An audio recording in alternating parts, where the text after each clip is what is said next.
What's up, everybody? Welcome to another episode of How I Made a Song. How I Made a Song. Today we're breaking down the title track of the album, Bannatyne. If you're wondering what the hell Bannatyne is, it's a street in Winnipeg where I'm from. And this whole album has a big theme of, accepting where you're from and going home, and like it's almost like a love letter to your home. In this case, Bannatyne is a street in Winnipeg in the Exchange District where I do have some memories and spent some time, but it's not necessarily a place that I've lived. But Bannatyne represents Winnipeg, and it represents home for me. And this song specifically, I wanted to write a song for my wife about how much I appreciate her support and letting me go on tour. And I accidentally wrote a song about how much I appreciate going on tour. Not fully. It is a love song. It's one that I'm very proud and happy to show you what we did on it. Wrote the song with my friend Clarke. We've written a bunch of songs together. I basically brought him a small idea, a verse vibe, and some chord changes. I was listening to a lot of this Gregory Porter record, Real Good Hands, rather a song. It's just got this very like nice R&B kind of groove to it. I was almost hearing Gregory Porter, Real Good Hands, and that Justin Timberlake song. I'm actually forgetting what it's called, but it's that one. It's like that kind of ballady, really soulful, kind of D'Angelo-y kind of song. Anyways, it's not that this song sounds like those songs, but that's kind of like what inspired the vibe. The song itself, like the other ones, it's not necessarily as riff-based. It's a very simple verse chorus with a bridge kind of vibe to it. However, I wanted the verses to feel so spacey and weird. That was really important to me. And then I wanted the choruses to feel like everything makes sense. So we're going from this unknown, spatial, ambient, bizarre vibe, and then when the chorus hits, the goal was that it just feels good. So maybe we won't go in order. Maybe we'll start with the guitars today, because that's kind of what drives the entire, at least the verse part. So these weird guitars off the top, I just want to show you. There's a bunch of loops, and they're all kind of on one stem, but I was using the Molyneux fretless. I was using my Xenon that I bought for like $50 on Craigslist. I was using my signature Strat with a mixture of like Chroma Console, Chase Bliss Thermae, Chase Bliss Habit, Infinite Jets.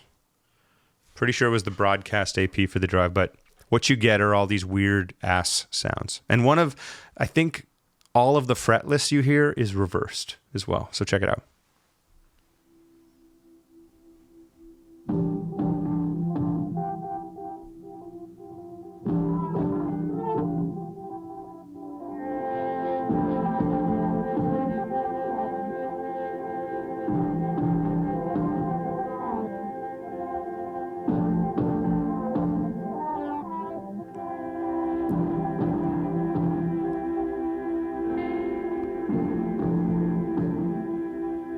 So you're hearing a lot. The pulsing don't is me playing and the delay is It's kind of like the response to what you're playing. I'm gonna bring the keys in here too, because that's a big part of the loop.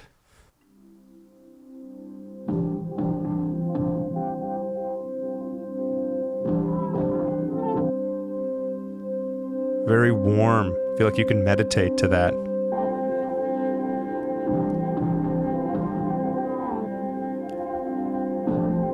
Okay, here's a bit of the second verse here.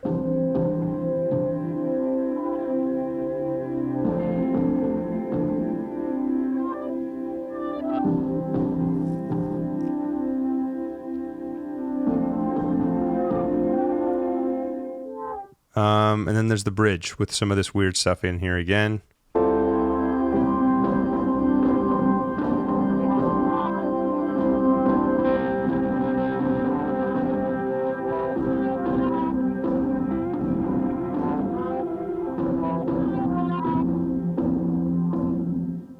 Gets crazy. I muted the keys because there's B3 in there. I just didn't want to give that away yet. So that's just a little bit of context of what's going on underneath in the verses. You're probably all wondering what all those noises are. That's what it is. So as usual, let's go start with the drums here. We got JJ, super simple.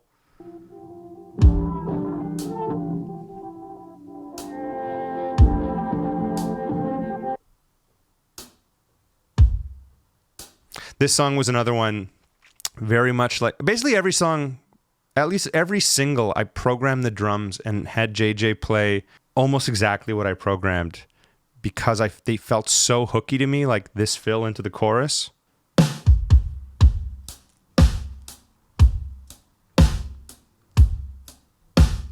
But things like this, he did on his own. Really nice. Bringing the bass here.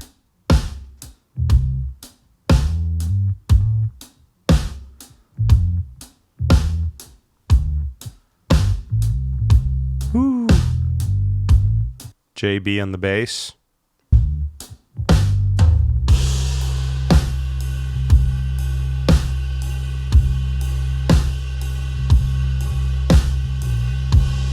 That's the bridge. So beautiful stuff all around. This might be my favorite drum moment where JJ comes back in from the fake ending. First of all, the fill, the super flammy, and then it just takes like a couple beats for him to bring the hats in. Just listen to that again.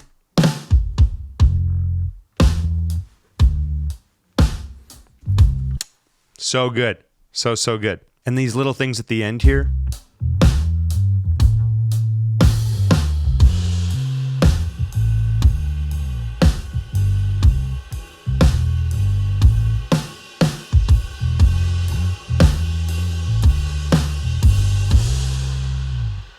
So good.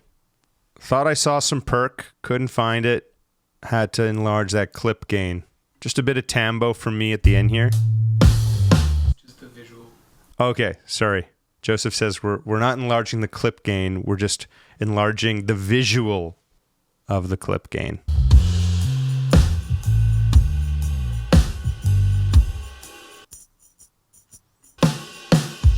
Classic tambo. We do it in the bridge.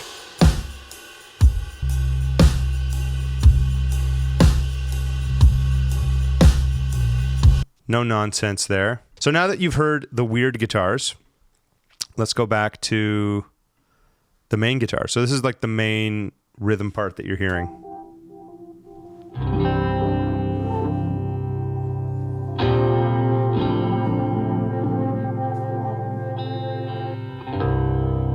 That's my signature strat.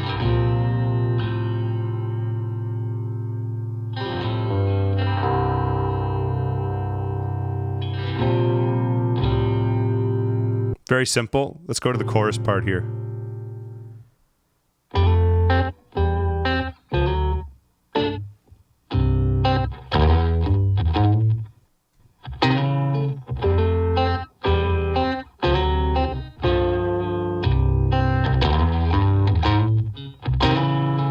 The vibe of this song is supposed to be like feel good. It's there to make you just feel not necessarily nostalgic, but it has a very like happy vibe to it. And I think a big part of it is the lyrics and the melody, but those chord progressions of 4, 1/3, 2, 1, 3, 6, 4, 1/3, 2, 5, 1 is like traditionally a pretty happy sounding progression. You know what I mean? Like I said, it's my signature strat going through my Benson Chimera and the 2-Rock in stereo. Broadcast AP and Chase Bliss. Mood for the slap.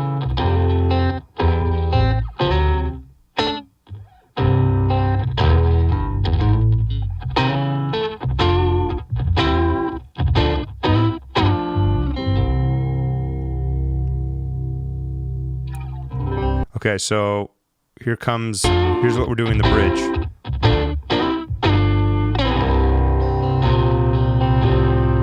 Here's the weird.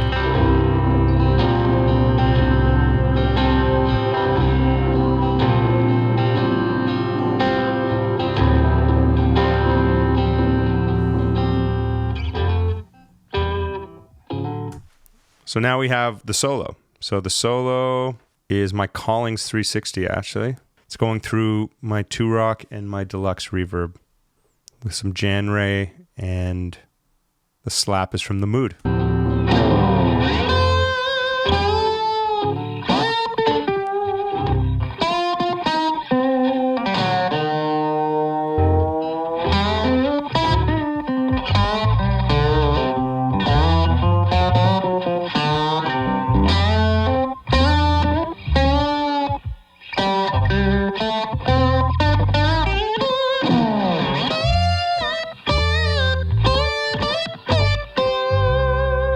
Little guitar harmony at the end there. Tried to play more guitar on this record, honestly. I know I'm known as a guitar player, and I've always been like let's just use guitar as a tool for the song. But I tried to make more moments for it on this record, and that includes a fake ending with more guitar solo. So here's this part.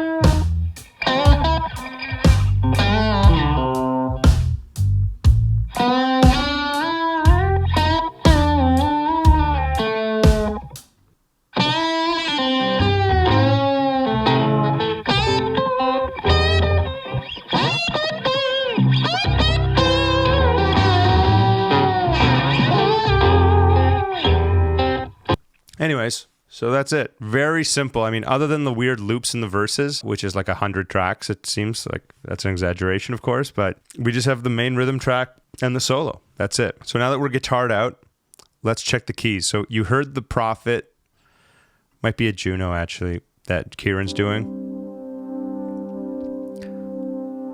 But one of my favorite parts, he's just doubling the guitar on a piano. It sounds beautiful. Check it out.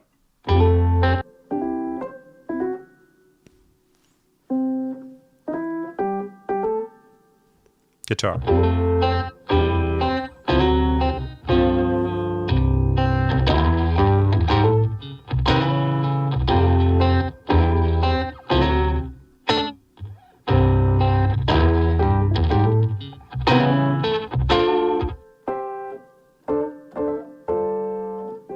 So nice. Here's the bridge. Introduce the B3.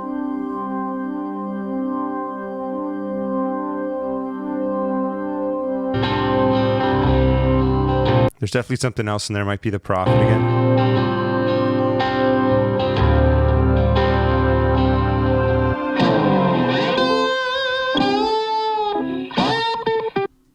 And then more piano. And then we bring in the organ.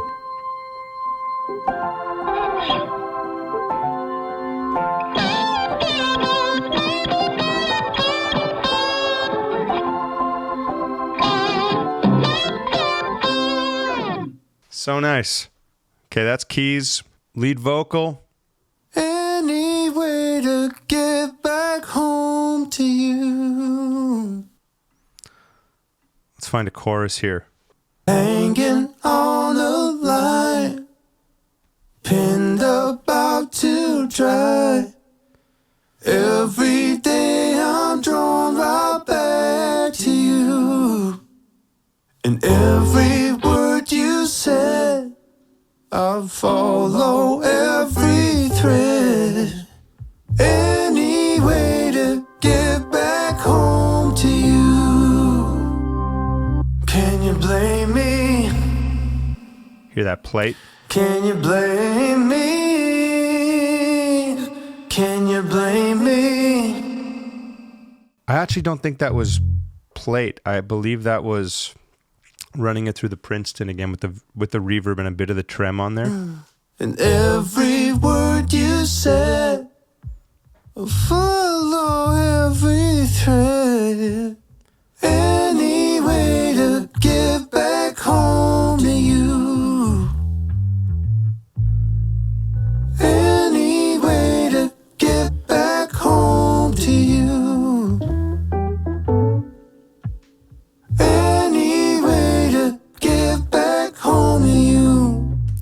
that's me doing all the Bee Gees.